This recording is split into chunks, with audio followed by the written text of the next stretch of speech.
तो कहानी की शुरुआत होती है और हम कहानी के हीरो रीनू ओकुमर को देखते हैं, जो कि सिर्फ एक नॉर्मल लड़का है। रीन को परेशान करने के लिए कुछ गुंडे उसके ऊपर क्रॉसबो से शूट कर देते हैं, जिसकी वजह से रीन उनमें से एक को मारकर भगा देता है। बाद में हमें पता चलता है रीन ने उन्हें सिर्फ अपने आप को बचाने के लिए नहीं मारा, वो गुंडे बो से कुछ कबूतरों को मार रहे थे, तो उन्हें बचाने के लिए रीन ने उन्हें भगाया। फिर रीन घर पहुंच जाता है, जहां उसके फादर शीरो फूजिमोतो उसे बहुत डांटते हैं, हमेशा किसी मुश्किल में फंस जाने की वजह से, साथ ही अपनी जॉब गंवा देने की वजह से। हमें पता चलता है कि रीन के फादर शीरो एक प्रीस्ट हैं। शीरो यूकियो, जो कि रीन का बड़ा भाई है, उसे रीन का ख्याल रखने की जिम्मेदारी देते हैं। हम देखते हैं यूकियो किसी बोर्डिंग स्कूल में जा रहा है, इसलिए वो अपना सामान पैक कर रहा है। नेक्स्ट मॉर्निंग रीन को कुछ लोग सलाह देते हैं कि अब उसे खुद कुछ करना चाहिए, तो रीन जॉब ढूंढने चले जाता है और उसे एक सुपरमार्केट में जॉब भी मिल जाती है। सुपरमार्केट की मैनेजर रीन को कई सारे टास्क देती है पूरा करने के लिए। हम देखते हैं रीन बाकी सभी लोगों से बहुत ज्यादा फास्ट था, इसलिए सभी टास्क बहुत जल्दी पूरे कर देता है। हालांकि रीन की किस्मत इतनी अच्छी नहीं थी, इस वजह से वो हर चीज में कुछ ना कुछ गलती कर देता था। रीन की इन गलतियों की वजह से मैनेजर उसे निकालने वाली थी, लेकिन रीन सुपरमार्केट में एक नूडल काउंटर खोल लेता है और ये बहुत सारे कस्टमर्स को भी पसंद आता है। इस वजह से मैनेजर रीन को नहीं निकालती। एक दिन रीन देखता है एक लड़की अपने स्कार्फ को पकड़ने की कोशिश कर रही थी, तो रीन उसे अपना स्कार्फ दे देता है, लेकिन तभी उस स्कार्फ को एक क्रीचर लेकर भागने लगता है। वो क्रीचर सुपरमार्केट में चले जाता है और बहुत नुकसान करता है। इतने नुकसान की वजह से रीन को काम पर से निकाल दिया जाता है। रीन घर पहुंचता है और बताता है कि उसे जॉब से निकाल दिया गया है, तो उसके फादर उसे चर्च के पास भी आने से मना कर देते हैं।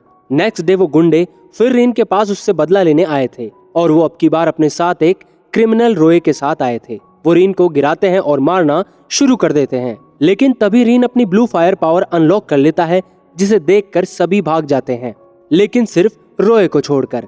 तभी रॉय की बॉडी में एक डेमोन आ जाता है और रीन को बताता है कि अब वो भी एक डेमोन है और उसे जहना नाम के वर्ल्ड में जाना होगा, जहां सभी डेमोन रहते हैं, और बताता है कि जहना वर्ल्ड में जाने का सिर्फ एक ही रास्ता है, जिसे गेट ऑफ जहना कहा जाता है। लेकिन तभी वहां शीरो आ जाते हैं और बाइबल के स्पेल की मदद से रॉय की बॉडी से डेमोन को निकाल देते हैं। लेकिन हम देखते हैं तभी वहां बहुत सारे डेमोन और आ जाते हैं। फिर शैनो रीन को अपने साथ चर्च में ले जाते हैं, जहां वो सिर्फ कुछ देर के लिए सेफ थे, लेकिन कुछ ही देर में वहां भी बहुत सारे डेमोन आ जाते हैं, जिसकी वजह से उन्हें चर्च की छत से भागना पड़ता है। लेकिन उनके सामने बहुत सारे डॉग आ जाते हैं, जिन्हें डेमोन्स ने कंट्रोल कर रखा था। अब शीरो उनके ऊपर होली वाटर का एक बॉम्ब फेंकते हैं, जिससे उन्हें भागने के लिए टाइम मिल जाता है। शीरो रीन को बताते हैं कि अब सभी डेमोन रीन के पीछे पड़ जाएंगे, लेकिन रीन को अपना दिमाग ठंडा रखना होगा। दूसरी तरफ रॉय होश में आ जाता है और फिर से उसकी बॉडी पर डेमोन कंट्रोल कर लेता है। शीरो होली वाटर की मदद से एक स्पेल बनाने लगते हैं, जिससे सभी डेमोन फिर शीरो रीन को एक लेजेंडरी स्वॉर्ड दिखाते हैं और बताते हैं जब वो बच्चा था तब भी शीरो ने उसकी डोमेन पावर सील कर दी थी, जिससे रीन नॉर्मल लड़के की तरह रह सके, और अगर रीन डेमोन पावर का यूज करता है तो वो एक इंसान की तरह नहीं जी सकता। शीरो उसे बताते हैं कि रीन का भाई यूकियो इतना स्ट्रॉन्ग नहीं था कि वो डेमोन पावर यूज कर सके, लेकिन रीन परफेक्ट है। तभी हम देखते हैं कि डेमोन चर्च तोड़कर अंदर आने लगते हैं। फिर शीरो रीन को एक सेफ रूम में बंद करते हैं और एक फोन देते हैं, जिसमें एक स्पेशल नंबर है, और खुद अपने साथियों के साथ डेमोन से फाइट करने निकल जाते हैं। लेकिन जल्द ही शीरो के साथ सभी डेमोन्स हारने लगते हैं, क्योंकि डेमोन्स बहुत स्ट्रॉन्ग थे। पर शीरो रॉय को एक और बार हराने में कामयाब हो जाते हैं। शीरो बताते हैं कि सभी डेमोन सिर्फ रीन के पीछे हैं।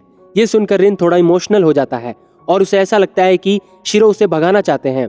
लेकिन हम देखते हैं शीरो अपने आप को शांत रखने की कोशिश कर रहे होते हैं, लेकिन वो खुद डेमोन के कंट्रोल में आ जाते हैं और वो सबसे पावरफुल डेमोन्स में से एक के कंट्रोल में हो गए थे।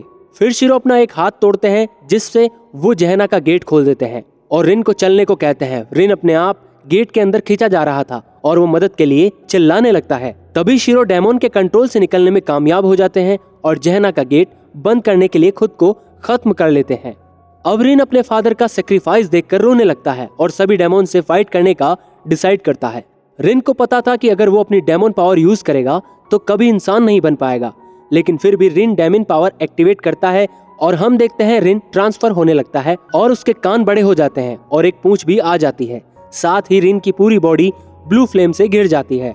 रिन अपनी पावर यूज करता है और स्वॉर्ड की मदद से जहना का गेट पूरी तरह से बंद कर देता है। अब रिन देखता है उसके फादर के साथ, जो रिन के साथ बचपन में थे, उनमें से भी कई मारे जा चुके हैं। तभी वहाँ यूकियो भी आ जाता है और रिन को रोता हुआ देखकर इमोशनल हो जाता है। फाइट को हुए कुछ दिन बीत जाते हैं और एक दिन रिन को अपने फादर की याद आ रही होती है। ये वो उनके ग्रेव पर जा रहा होता है, तभी उसे याद आता है शिरो ने मरने से पहले उसे एक फोन दिया था किसी स्पेशल नंबर के साथ। रिन उस नंबर पर कॉल करता है, तभी उसके सामने कई काले कपड़े पहने लोग आ जाते हैं और एक व्हाइट सूट में आदमी अपना नाम मितुस्या बताता है और बताता है वो एक ऑर्गेनाइजेशन का हिस्सा है जिसका नाम नाइट्स ऑफ टू क्रॉस है, जो डेमोन्स को मारने के लिए एग्जोसिस्ट तैयार करते हैं और अब रिन को एक एग्जोसिस्ट बनने की ट्रेनिंग देंगे। अब हम देखते हैं कि रिन भी एकेडमी ज्वाइन कर लेता है और ये देखकर हैरान हो जाता है कि उसका भाई यूकियो वहाँ टीचर है। रिन क्लास के बीच में यूकियो से बहस करने लगता है और यूकियो सभी स्टूडेंट्स को बाहर भेजता है और शिरो के मरने का इल्जाम रिन पर लगाता है। उनके बीच की बहस इतनी बढ़ जाती है कि यूकियो गन तक निकाल लेता है, लेकिन तभी रिन के हाथ से एक ब्लड की बोतल गिर जाती है, जिसकी वजह से वहाँ कुछ डेमोन अट्रैक्ट होकर आने लगते हैं। यूकियो उन्हें शूट करके मारता है और अब यूकियो और रिन सारा गुस्सा भुलाकर फिर से पहले की तरह प्यार से रहने का डिसाइड करते हैं। क्लास एंड होने के बाद रिन को पता चलता है कि यूकियो और उसका रूम एक ही है, लेकिन वो फिर से कभी फाइट ना करने की कसम खाते हैं। एक दिन वो दोनों एक्सोर्सिज्म के लिए कुछ सामान लेने जाते हैं और वहाँ जाके उन्हें पता चलता है कि ऑनर की बेटी, जिसका नाम शिमी है, वो एक डेमोन के कंट्रोल में है, तो वो उसकी मदद करने का तय करते हैं। और रात में वो देखते हैं डेमोन शिमी पर कंट्रोल कर लेता है, तो वो दोनों मिलकर उस डेमोन को खत्म कर देते हैं। नेक्स्ट डे रिन क्लास में सपने देख रहा था कि वो अब तक का सबसे अच्छा एग्जोसिस्ट बनकर दिखाएगा, लेकिन तभी उसे पता चलता है कि एक लड़का उससे बहुत देर से घूर रहा है। कुछ ही देर में उस लड़के से रिन की बहस होने लगती है और उस लड़के का नाम रूजी है। वो सोचता है कि रिन एकेडमी में होना डिजर्व नहीं करता। पहले तो रिन भी बहस करता है, लेकिन फिर वो रुक जाता है और सोचता है उसे क्लास का वो लड़का नहीं बनना जो सभी से फाइट करता रहता है। नेक्स्ट डे रूजी अपने दोस्तों के साथ रिन का मजाक बनाने लगता है और एक दिन यूकियो सभी स्टूडेंट्स का टेस्ट लेता है, जिसमें शिमी को सबसे अच्छा नंबर मिलते हैं, लेकिन हम देखते हैं वो नंबर भी बहुत ज्यादा अच्छे नहीं थे। साथ ही पूरी क्लास में रिन से ज्यादा बुरे नंबर किसी के नहीं थे। इस पर भी रूजी रिन का मजाक उड़ाता है।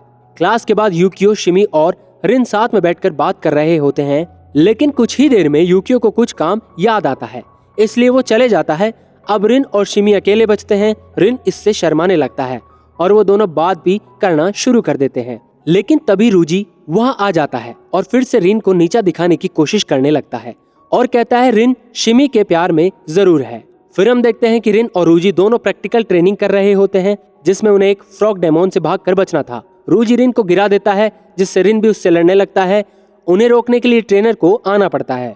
फिर रिन को रूजी के बारे में थोड़ा पता चलता है कि वो सेट को मारना चाहता है। रिन की तरह रूजी का दोस्त रिन को बताता है कि रूजी सीक्रेट टेम्पल को भी वापस लाना चाहता है, जो कि 16 साल पहले ब्लू नाइट इवेंट में डिस्ट्रॉय हो गया था। फिर रिन को ब्लू नाइट के बारे में पता चलता है कि ब्लू नाइट वाली रात सेट ने लगभग दुनिया को खत्म कर दिया था और साथ ही चर्च के सबसे मशहूर बंदे को मार दिया था। रूजी और रिन फिर से बहस करने लगते हैं और रूजी रिन को फ्रॉग डेमन को टच करने का चैलेंज देता है, लेकिन रिन मना कर देता है क्योंकि वो घायल नहीं होना चाहता था। रूजी याद करता है कैसे उसके ग्रैंडफादर ने उससे बड़ा किया था और वो बचपन से सिर्फ एग्जोसिस्ट बनना चाहता था। फिर रूजी फ्रॉग को छूने चले जाता है, लेकिन जैसे ही फ्रॉग को रूजी के होने का पता चलता है, वो गुस्से से रूजी पर हमला कर देता है। फिर वहाँ रिन आके फ्रॉग को शांत कर देता है। कुछ टाइम बीत जाता है और हम मितुस्या को देखते हैं, जो एक डेमोन से बात कर रहा था जिसका नाम एमेन है, और वो दोनों कुछ बातें करते हैं और हमें पता चलता है कि मितुस्या भी एक डेमोन है। साथ ही मितुस्या और एमेन दोनों भाई हैं। फिर एमेन मितुस्या से पूछता है कि वो जहना वापस कब जा रहे हैं, जिस पर मितुस्या बताता है कि उसे ह्यूमन वर्ल्ड में जहना से बहुत ज्यादा मजा आ रहा है। नेक्स्ट डे हम रिन को देखते हैं, जो क्लास के लिए लेट हो गया था, लेकिन वो सही टाइम पर क्लास में पहुंच जाता है। रिन लंच में सगुरो से मिलता है, जो हेड प्रिस्ट का बेटा है, और वो हेड प्रिस्ट ब्लू नाइट वाले हादसे में मारे गए थे। रिन की रूजी से लंच के लिए झगड़ा हो जाता है। तभी 3 लड़कियां आती है, जो यूकियो को उनके साथ लंच करने के लिए पूछती है, लेकिन यूकियो बहाना बनाकर रिन के साथ वहां से भाग जाता है। फिर हम देखते हैं कि रिन को पता चलता है कि स्कूल भी स्टूडेंट्स के लिए बहुत अच्छा फूड बनाता है, लेकिन वो फूड बहुत ज्यादा महंगा था। फिर रिन मितुस्या के पास जाता है फूड के प्राइस कम कराने के लिए, लेकिन मितुस्या प्राइस कम करने से मना कर देता है, क्योंकि जो लोग फूड बनाते हैं वो भी बहुत ज्यादा पैसे लेते हैं।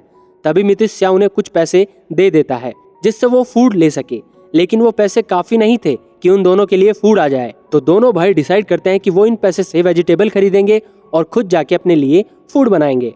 रात में वो दोनों चुपचाप कैफेटेरिया में घुस जाते हैं और खाना बनाने लग जाते हैं। यूकियो रिन के लिए फूड रख देता है, लेकिन नेक्स्ट मॉर्निंग रिन देखता है कि उसके हिस्से का फूड गायब हो चुका है। वो वापस किचन में जाते हैं और वहाँ उन्हें मितिस्या मिलता है, जो उन्हें बताता है कि किचन में हमेशा एक फूड डेमोन सभी के लिए खाना बनाता है, लेकिन यूकियो के खाना बनाने की वजह से वो अब गुस्सा हो गया है। फिर हम देखते हैं कि रिन उस डेमोन को चैलेंज करता है कि जो सबसे अच्छा फूड बनाएगा वो जीतेगा। मितिस्या भी बैठकर ये कंपटीशन देखने लगता है, लेकिन रिन की उस फूड डेमोन से दोस्ती हो जाती है। अब वो दोनों बहुत ही खुश थे। फिर हम देखते हैं शिमी यूकियो से मिलती रहती है, क्योंकि अब वो अच्छे दोस्त बनते जा रहे थे। शिमी यूकियो से मिलते हुए वो 3 लड़कियां भी देख लेती है और सोचने लगती है कि जरूर शिमी और यूकियो डेट कर रहे हैं। एक दिन वो तीनों लड़कियां यूकियो के फ्रिज में देखती है, जहां उन्हें बहुत सारा फूड दिखता है, जिससे उन्हें लगता है कि ये जरूर शिमी यूकियो के लिए लाई होगी।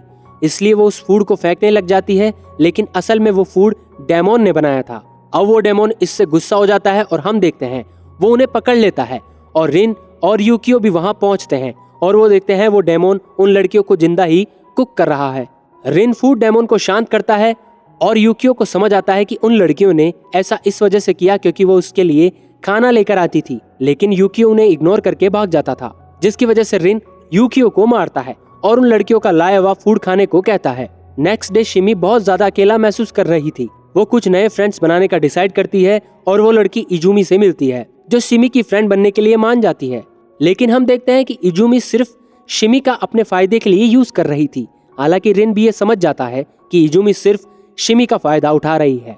हम देखते हैं कि क्लास के सभी स्टूडेंट्स को टेस्ट के लिए किसी जगह पर ले जाया जाता है, लेकिन वहां उनके ऊपर डेमोन अटैक कर देते हैं।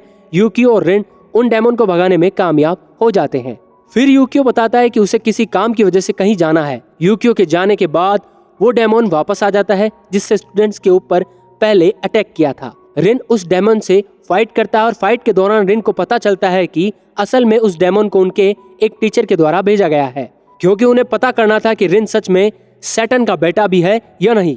कुछ देर बाद हमें पता चलता है कि जो स्टूडेंट्स के ऊपर हमले हुए थे वो भी उनके टेस्ट का ही हिस्सा था, और जिसने जितना अच्छा परफॉर्म किया होगा उसे उतने ही अच्छे नंबर मिलेंगे। सीन शिफ्ट होता है और हम देखते हैं कि यूकियो न्यू टीचर लियू से बात कर रहा होता है। लियू यूकियो को बताता है कि उसने जो भी किया उसे उसके ऑर्डर मितिस्या से मिले थे, लेकिन यूकियो समझ जाता है कि लियू असल में कोई अच्छा इंसान नहीं है। उसी रात हम देखते हैं लियू रिन को मारने की कोशिश करता है, लेकिन वो ऐसा नहीं कर पाता, क्योंकि वहाँ यूकियो आ जाता है और उसे रंगे हाथों पकड़ लेता है। लियू अपने आप को बचाने के लिए वहाँ कुछ क्रीचर बुला लेता है और खुद भाग जाता है, लेकिन यूकियो उन क्रीचर को मारकर लियू तक पहुंच जाता है और फिर लियू एक बड़े डेमोन की मदद से यूकियो पर अटैक कर देता है। तभी वहाँ रिन भी आ जाता है और दोनों भाई मिलकर डेमोन को हरा देते हैं। रिन लियू से कहता है कि उसे बिना अपने वीक डेमोन की मदद से फाइट करना चाहिए। लियू हार नहीं मानना चाहता था, लेकिन वहाँ से जाते हुए वो बताता है कि सभी डेमोन सैटर्न के बेटे को मारना चाहते हैं। नेक्स्ट डे हम देखते हैं कि पूरी क्लास को अम्यूजमेंट के पार्क में एक गोस्ट को पकड़ने का टास्क दिया जाता है। तभी वहाँ शिमी और इजुमी भी आ जाती है और हम देखते हैं शिमी ने पहली बार स्कूल ड्रेस पहनी थी, हालांकि वो हमेशा कमोनो पहनती थी। रिन और शिमी साथ में गोस्ट को ढूंढने निकल जाते हैं। फिर शिमी बताती है कि वो कभी किसी झूले में नहीं बैठी, ना ही किसी के साथ कभी एंजॉय किया, क्योंकि वो हमेशा से बहुत ज्यादा शर्मीली थी, जिसकी वजह से वो सभी से दूर रहती थी और बचपन से हमेशा बीमार भी रहती थी। तभी वो किसी के रोने की आवाज सुनते हैं और देखते हैं कि वो वही गोस्ट है जिसको वो ढूंढ रहे हैं। रिन उस गोस्ट के पीछे भागता है, जिसकी वजह से वो शिमी से अलग हो जाता है। तभी रिन के पास एमएन आ जाता है और रिन को मजबूर कर देता है उसकी डेमन पावर एक्टिवेट करने के लिए। फिर रिन एमएन का पीछा करने लगता है, लेकिन एमएन रिन को पीटना शुरू कर देता है। दूसरी तरफ शिमी गोस्ट को पकड़ने की कोशिश करने लगती है। हम देखते हैं कि अचानक से रिन और ज्यादा स्ट्रॉन्ग हो जाता है और वो एमएन को पकड़ भी लेता है। फिर वो उसे अपनी ब्लू फ्लेम की मदद से जलाने लगता है। एमएन रिन की इतनी पावर देखकर इम्प्रेस हो जाता है और अर्थक्वेक की मदद से रिन से बच जाता है। शिमी गोस्ट को पकड़ने में कामयाब हो जाती है, लेकिन अर्थक्वेक की वजह से उसके ऊपर रोलर कोस्टर गिरने लगता है। रिन शिमी की चिल्लाने की आवाज सुनता है और अपनी ब्लू फ्लेम की मदद से रोलर कोस्टर को शिमी से दूर कर देता है। अब गोस्ट शिमी का थैंक्स करता है और इतने एंजॉयमेंट के लिए और गायब हो जाता है। एमएन फिर आ जाता है और रिन को मारने लगता है। एमएन रिन की स्वॉर्ड ले लेता है और उसे तोड़ने ही जा रहा था तभी वहाँ एक बंदा आ जाता है जिसका नाम यामादा है और रिन को बचा लेता है। रिन अपनी ह्यूमन फॉर्म में वापस आ जाता है, लेकिन वो काफी दुखी था क्योंकि उसने लगभग अपनी डेमन पावर से कंट्रोल खो दिया था।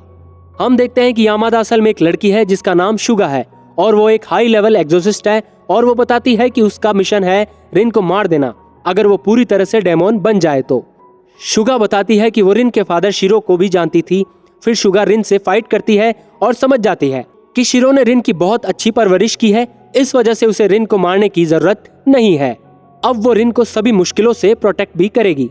यहीं पर इस वीडियो का एंड होता है। अगर आपको ये वीडियो अच्छी लगी हो तो लाइक जरूर करना और आगे के पार्ट देखने के लिए सब्सक्राइब करना ना भूलें। यहाँ तक देखने के लिए आपका बहुत बहुत शुक्रिया।